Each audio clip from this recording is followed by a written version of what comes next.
Hello horror lovers. तो कैसे हैं आप सब दोस्तों। आज के वीडियो में हम 1986 में रिलीज हुई पोल्टरजाइस्ट 2 मूवी के स्टोरी लाइन को डिटेल में एक्सप्लेन करने वाले हैं। पोल्टरजाइस्ट 2 एक अमेरिकन हॉरर मूवी है जिसे डायरेक्ट किया है ब्रायन गिब्सन ने। इस मूवी की स्टोरी लाइन पोल्टरजाइस्ट 1 मूवी के बाद से ही शुरू होता है।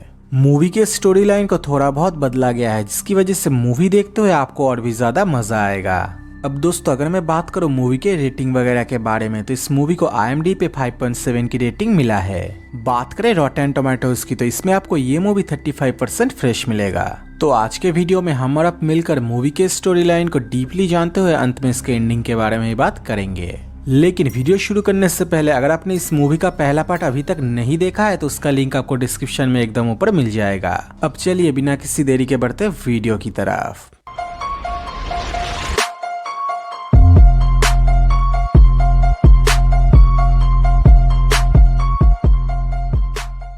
तो दोस्तों मूवी के शुरुआत में हम लोग दो स्ट्रेंजरों को देख पाते हैं जहां पर ये दोनों मिलकर किसी रिचुअल को प्ले कर रहे थे। इनमें से एक औरत कुछ एंशिएंट मंत्रों का उच्चारण करता है और ऐसा करते ही हम किसी अजीब ताकत को इनके सामने आते हुए देख पाते हैं। ये ताकत इनमें से एक के शरीर में समा जाता है जिसके बाद ये रिचुअल पूरा हो चुका था। उस ताकत को अपने शरीर में लेने वाले आदमी का नाम था टेलर। इसके बाद मूवी का सीन शिफ्ट होता है जहाँ पर हम कोएस्टा वर्धा स्टेट को देख पाते हैं। कोएस्टा वर्धा में स्टीवेन के जमीन पर काफी सारे लोग मिलकर खुदाई कर रहे थे। दरअसल जब स्टीवेन के जमीन पर एक पोर्टल ओपन हुआ था तब उस पोर्टल ने उस जमीन पर काफी सारे डेड बॉडीज को रिवील किया था। ये लोग मिलकर उन्हीं डेड बॉडीज पर रिसर्च कर रहे थे और इनमें टेंजिना भी शामिल थी। हम लोग टेंजिना के साथ उसी आदमी को देख पाते हैं जो मूवी के शुरुआत में कुछ रिचुअल को कर रहा था। ये आदमी टेंजिना से कहती है कि ये सारी डेड बॉडीज कब्रों के नहीं है, यानी कब्रों के डेड बॉडीज को छोड़कर भी काफी सारे डेड बॉडीज स्टीवेन के जमीन के नीचे दफन थे। टेलर के मुताबिक अभी भी स्टीवेन के फैमिली के लिए सारे मुसीबतों का अंत नहीं हुआ था। मूवी का सीन शिफ्ट होकर फोकस करता है अब डायना के फैमिली पर। डायना उन घटनाओं के बाद से रॉबी और कैरोल के साथ अपने माँ के घर में ही रह रही थी। कैरोल अपने दादी के पास आके काफी खुश थी लेकिन उसकी दादी नोटिस करती है कि कैरोल हमेशा ही कुछ न कुछ पेंटिंग करती रहती है। ध्यान से देखने पर ये सारी पेंटिंग किसी एक बूढ़े इंसान की थी। खैर अगले दिन कैरोल अपने माँ के साथ शॉपिंग पे जाती है जहाँ पर कैरोल को अपने सामने वही इंसान दिखाई देती है। ये आदमी कैरोल से आके बात भी करता है जहाँ पर हमें पता चलता है कि ये कोई इंसान नहीं है। कैरोल इस आदमी से काफी डर जाती है जिसके बाद ये लोग जल्दी से घर लौट आते हैं। इसके बाद हम डायना को अपने माँ के साथ बात करते हुए देख पाते हैं और डायना अभी तक उन हादसों को नहीं भूला था। इसी बीच उस रात कैरोल को कुछ आवाजें सुनाई देता है जो कैरोल को अपनी तरफ बुला रहा था। उन आवाजों का पीछा करते हुए कैरोल अपनी दादी के कमरे में पहुंचती है जहाँ पर उसकी दादी सो रही थी। कैरोल ये देखकर धीरे धीरे आगे बढ़ के अपने दादी के कान में कुछ कहकर अपने घर में लौट आती है। वापस आते ही कैरोल के कमरे में कैरोल का फोन बजता है जहाँ पर फोन के दूसरी तरफ उसकी दादी थी।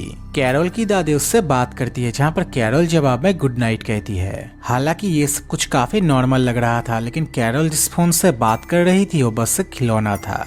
अगले दिन हमें पता चलता है कि कैरोल की दादी पिछली रात मारी जा चुकी है, यानी अगले रात कैरोल का अपने दादी के कमरे में जाना कहीं न कहीं इविल ताकतों से जुड़ी थी। इसी बीच हम डायना को उस रात देख पाते हैं और डायना को बहुत ही बुरे बुरे सपने आ रहे थे।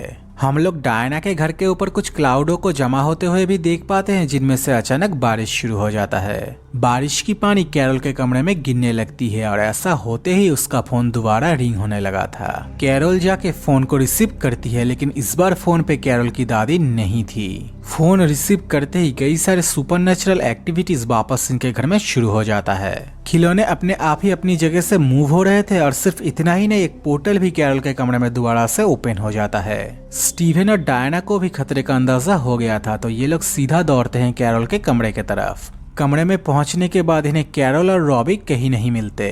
ऐसा लग रहा था जैसे उस पोर्टल ने कैरोल और रॉबी को अपने अंदर दोबारा समा लिया था। ये लोग तो हार मान ही चुके थे लेकिन तभी इन्हें घर के अंदर कुछ हिलते हुए दिखाई देता है। डायना और स्टीवेन घबराते हुए आगे बढ़ते हैं जहाँ पर उन्हें फाइनली चादर के नीचे कैरोल मिल जाती है। जी हाँ दोस्तों, रॉबी और कैरोल पोर्टल के हमले से बच चुके थे। स्टीवेन ये सब कुछ देखने के बाद इस घर में एक पल भी नहीं रुकना चाहता था। दोस्तों जब ये लोग भागने की कोशिश करते हैं तब इन्हें दरवाजे के पास एक आदमी दिखाई देता है। हम देख पाते हैं कि यह आदमी कोई और नहीं टेलर था, जिसको हमने एकदम मूवी के शुरुआत में देखा है। टेलर इनसे कहता है कि ये घर इनके लिए सेफ है, लेकिन स्टीवन ये सब कुछ देखने के बाद टेलर की बात नहीं सुनता। स्टीवन की फैमिली अब ड्राइव करके एक होटल में पहुंचता है, क्योंकि इनके पास अब रहने के लिए कोई और जगह था ही नहीं। होटल पहुंचने के बाद एक औरत इनसे डायना के माँ के आवाज में बात करती है। ये औरत डायना से कहती है कि इन्हें भागना नहीं चाहिए, क्योंकि ये लोग भागकर उन आत्माओं से बच नहीं सकते। इन्हें उन आत्माओं से लड़ना होगा, और अगर ये लोग लड़ेंगे तभी ये लोग जीत पाएंगे। खैर, होटल से बाहर आने के बाद इन्हें टेलर वापस दिखाई देता है, जो इन्हें फाइनली उस घर में ले जाने के लिए कन्विंस कर लेता है। स्टीवन की फैमिली घर में लौट तो आई थी, लेकिन ये लोग काफी ज्यादा डरे हुए थे। स्टीवन की गाड़ी से काफी धुआं भी निकल रहा था, जिन्हें देखकर टेलर कहता है कि तुम्हारी गाड़ी गुस्से में है। इतना सब कुछ होने के बाद ये लोग टेलर को अपने साथ अपने ही घर में रखने का फैसला कर लिया था। टेलर रॉबी के शरीर में कुछ आकृतियां भी बना देता है, जो रॉबी को काफी ज्यादा पसंद आता है। पहले दिन तो इनके घर में कुछ भी नहीं होता, लेकिन अगले दिन हम एक बूढ़े इंसान को इनके घर की तरफ आते हुए देख पाते हैं। ठीक से देखने पर यह आदमी कोई और नहीं वही था जिसकी पेंटिंग कैरोल हमेशा बनाती थी। इस आदमी का नाम था केन। कैरोल पहले भी शॉपिंग मॉल में केन से मिल चुकी थी। केन स्टीवन को आगाह करता है कि टेलर सही आदमी नहीं है। टेलर इनके पूरे परिवार को मार देगा और फिर उनके बॉडी को धीरे धीरे खा जाएगा।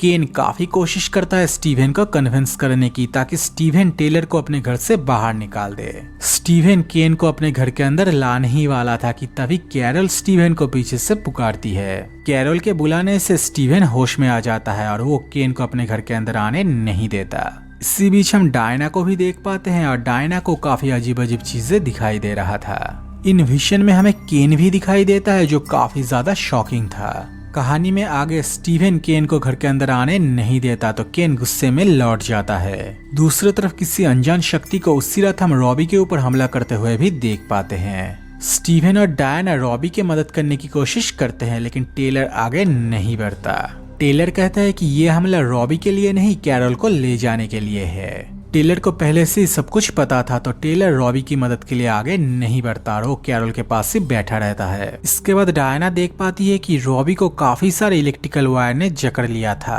हालात को देखते हुए स्टीवन रॉबी को बचाने की कोशिश करता है, लेकिन वो खुद ही उन वायरों में फंस जाता है।